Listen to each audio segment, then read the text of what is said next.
Hello everyone. सो आज का हमारा जो क्वेश्चन है वह है explain cooperative and competitive federation. ये इम्पोर्टेंट है, ये भी क्वेश्चन कभी कभी आ जाता है, लॉ में आ चुका है, प्रीवियस क्वेश्चन है ये भी। तो हम इसको डिस्कस करेंगे कोऑपरेटिव एंड कॉम्पिटिटिव फेडरेशन क्या होता है।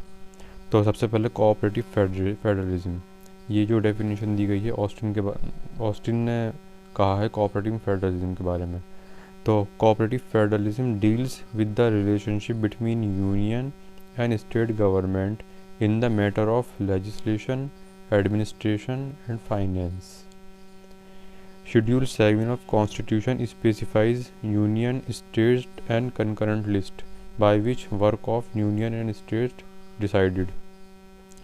शेड्यूल 7 डिसाइड करता है कि स्टेट का और यूनियन का क्या क्या वर्क है, अलग अलग कंकरेंट लिस्ट भी है।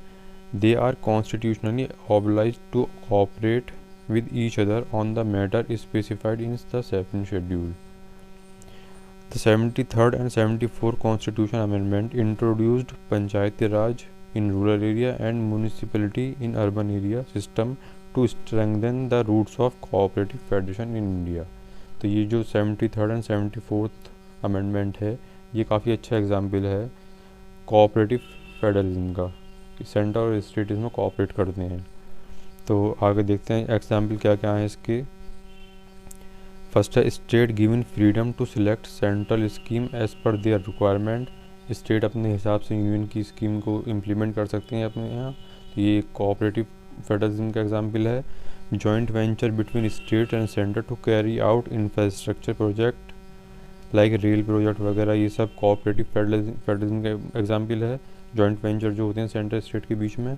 और ये अमेंडमेंट जो भी बताया था 73rd and 74th amendment. Fourth है GST provision for better coordination between state and centre, दोनों शेयर इनका डिसाइडेड होता है। तो ये भी कोऑपरेटिव फेडरलिज्म का एग्जाम्पल है कि दोनों शेयर कर रहे हैं। फिफ्थ है inter state council and zonal council. अब हमारा आता है कॉम्पिटिटिव फेडरलिज्म। ये क्या होता है?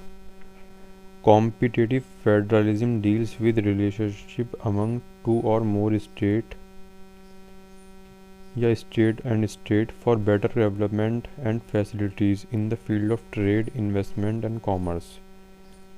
ये आपस में एक तरीके से कंपटीशन मान लीजिए कि स्टेट और स्टेट के बीच में या फिर सेंटर और स्टेट के बीच में कंपटीशन होता है इस तरीके से कि हम आगे बढ़ें, हमें ज़्यादा इस चीज़ में मिलेगा। Central government responsible only for making of this constitution.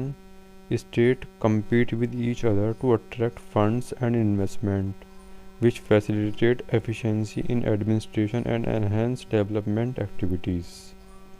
In simple words, competitive federation means no work no money। अगर स्टेट्स काम नहीं करेंगे तो नहीं मनी मिलेगा। अगर स्टेट्स अच्छा काम कर रहे हैं तो उनको इतना ही ज़्यादा मनी मिलेगा जो जितना अच्छा काम कर रहा था। इस तरीके से कंपटीशन लाता है स्टेट्स के बीच में जिससे वो अच्छा काम कर सकें। तो दोनों ही फेडरलिज्म दोनों ही इम्पोर्टेंट हैं। एक कॉम्पिटिटिव है, आपस में अच्छे डेवलपमेंट की तरफ ले जाता है। दूसरा कोऑपरेशन है ताकि स्टेट एंड सेंटर इनमें कोऑपरेशन रहे, अच्छा इम्प्लीमेंट कर सकें। तो यही वही बात है, no work no money, more work more money. State compete with each other on development fronts to attract more investment. जो भी बात कही थी इसमें वही चीज़ दी गई है। तो इसके एग्जाम्पल क्या क्या हैं? कॉम्पिटिटिव फेडरलिज्म का NITI Aayog to ensure this, NITI Aayog ensure करता है इसको। सेकेंड है fund allocation of central state to state from 32 to 42%। Rajasthan and various other states reform their labour laws to attract investment. तो ये सब इसके एग्जाम्पल हैं किस तरीके से डेवलपमेंट में ये अपना शेयर दे रहा है।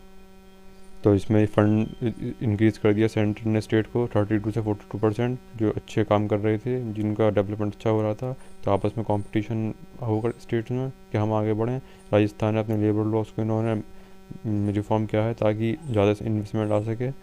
Both federalism are not manually exclusive, they have some basic principles underlying progress of nation as a whole. तो यही आज का क्वेश्चन यही था कि ये इतना इंपॉर्टेंट क्वेश्चन नहीं है लेकिन ये कभी कभी आ जाता है, तो इसलिए इस पर वीडियो बनाई गई है। अब हमारा जो अगला स्टार्ट होगा, अब हम फंडामेंटल राइट्स पार्ट 3 की तरफ मूव कर जाएंगे। जिन लोगों ने अगर पिछली वीडियो नहीं देखी तो वो देख सकते हैं।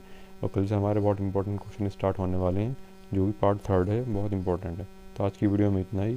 Thanks for watching.